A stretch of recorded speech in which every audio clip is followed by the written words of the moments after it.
Ya teman-teman, balik lagi ya kita di channel kesayangan kita, channel Ngobrol Olahraga. Hari ini kita mau memberikan update ya untuk olahraga kesayangan kita yang sedang naik daun ini ya, yaitu ada di olahraga sepak bola. Nah, jadi untuk sepak bola kita ya baru menyelesaikan pertandingan terakhir untuk di kualifikasi ronde ketiga. Pertandingan yang ya cukup menyakitkan ya sebagai penutup ya, dibantai 6-0 menghadapi Jepang. Memang dari kemarin saya sudah bilang ya, kalau menghadapi Jepang bisa imbang saja sudah sangat luar biasa. Tetapi harapan kita adalah Jepang tidak memakai pemain-pemain utamanya. Ternyata saat menghadapi Indonesia ya memang bukan full power ya, tidak full power kali ini, tetapi cukup lumayan lah ya. Sekitar 60% power lah ya. Ada Takefusa Kubo, ada juga Wataru Endo, Koki Machida juga bermain, jadi lumayan lah. Ada beberapa pemain utamanya sehingga Indonesia harus terbantai habis ya. Tidak ada perlawanan, tidak terlalu banyak bisa berkutik ya. Kalah telak 6-0, bahkan gol-gol cepat terjadi ya di paruh pertama. Nah, jadi setelah selesai pertandingan itu Indonesia pun bertengger di posisi nomor 4. Jadi akan lolos ke kualifikasi selanjutnya. Di kualifikasi selanjutnya di babak keempat akan menghadapi juara peringkat 3 dan juga peringkat 4 dari grup lain. Di grup A sudah terkunci ya, itu ada United Arab Emirates ya, atau UAE ya, berbeda dengan Saudi Arabia yang dari grup kita. Jadi dari grup kita, di grup C ada Saudi Arabia, Arab Saudi, dan juga Indonesia itu yang lolos ya kan. Arab Saudi peringkat 3, kita Indonesia peringkat 4. Itu lolos ke babak selanjutnya, akan dibagi menjadi 2 grup ya kan. Dari nanti ada 6 ya yang lolos, akan dibagi 2 grup 3-3 ya. Jadi akan ada yang peringkatnya itu peringkat 3, peringkat 4, peringkat 4. Ada juga yang peringkat 3, peringkat 3, peringkat 4, ada yang seperti itulah ya. Kita tidak tahu Indonesia masuk yang mana, menghadapi 2 peringkat 3 atau menghadapi 1 peringkat 3, 1 peringkat 4, kita belum tahu. Kalau untuk grup A sudah terkunci tadi ya, sudah kita beritahukan, yaitu ada UAE dan juga Qatar. Nah itu ya, UAE dan Qatar dari grup A. Dan di grup B ini masih berebut 3 tim ya, karena belum selesai pertandingan terakhir, pertandingan ke-10. Ada Irak, ada Oman, dan juga ada Palestina ya, ada Palestina.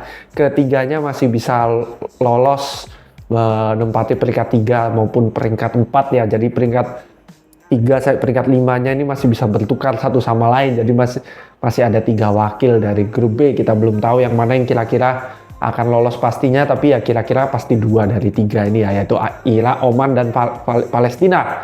Untuk Indonesia sendiri kan untuk bisa lolos di melalui babak keempat ini sangat terbuka ya. Tetapi salah satu yang akan lebih menguntungkan adalah kalau Indonesia masuk ke grup yang ada peringkat 3 dan ada peringkat 4 ya. Karena untuk lolos dari fase keempat ini perlu untuk peringkat 1 di grup ya, tidak boleh peringkat 2 ya. Kalau peringkat 2 tidak langsung lolos, akan ke babak selanjutnya lagi kalau peringkat 2. Kalau peringkat 1 langsung lolos ke Piala Dunia. Jadi Indonesia harus betul-betul menyapu bersih kalau bisa ya. Jangan kalah di babak keempat itu, karena memang hanya 3 saja. Jadi kalau sampai kalah itu sudah sangat fatal ya, karena kalau 3 ini sudah seperti hitungannya seperti head to head ya. Kalau kalah dengan satu tim akan sangat berat untuk bisa comeback. Nah jadi harapannya tentunya Indonesia harus memenangkan di semua pertandingan, minimal imbang, jangan ada kalah kalau bisa ya, mengejar jangan ada kalah. Karena kalau ada kalah nanti ujung-ujungnya kita akan berharap dari pertandingan lain, pertandingan tim B menghadapi tim C harus hasilnya begini supaya kita berharap kepada pertandingan lain. Tapi kalau kita menang dan imbang, tidak pernah kalah, kemungkinan kita bisa memegang nasib kita sendiri ya. Kita bisa kalau kita menang ya kita lolos, seperti itu contohnya. Kita yang memegang nasib kita sendiri itu akan lebih bagus. Jadi di babak selanjutnya itu akan sangat bagus ya. Lawan yang mana saja sebenarnya tidak terlalu berpengaruh ya, baik Qatar, UAE, Palestina, Oman juga ya, mungkin Irak yang agak berat ya, tapi yang lain-lain itu cukup fine, tidak masalah. Dan bahkan yang dari grup Indonesia sendiri yang berat ya, yaitu Arab Saudi. Tapi semoga saja karena satu grup tidak ketemu ya. Kalau tidak ketemu Arab Saudi sangat bagus, karena menurut saya untuk di peringkat-peringkat 3 dan 4 ini Arab Saudi paling kuat ya di antara semuanya ya. Arab Saudi yang terkuat. Kalau Indonesia menengah ke atas lah ya, sudah mulai nempel-nempel Arab Saudi bisa dibilang.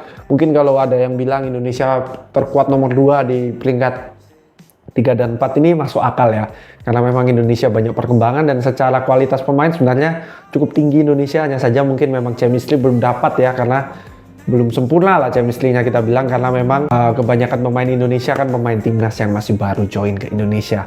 Nah, jadi untuk prediksinya menurut saya kemungkinan Indonesia bisa lolos di babak 4 kualifikasi ini sangat tinggi ya, menurut saya sangat tinggi. Ini akan dimulai di Oktober nanti pertandingannya, jadi jangan lupa kita tetap dukung terus ya. Ini update singkat saja karena memang Indonesia menghadapi Jepang, tidak terlalu banyak yang bisa kita bahas ya, karena pertandingannya seperti itu dan juga tidak terlalu berpengaruh pertandingannya, jadi kita updatekan ke babak keempatnya. Nah, jadi yuk mari kita dukung terus Indonesia, kita ikuti terus, jangan lupa di subscribe, di like juga supaya nggak ketinggalan, klik juga dong notifikasi belnya supaya kalau ada update-update selanjutnya nggak ketinggalan teman-teman di Ngobrol Olahraga. Sekian update singkat hari ini, sampai jumpa di video-video selanjutnya.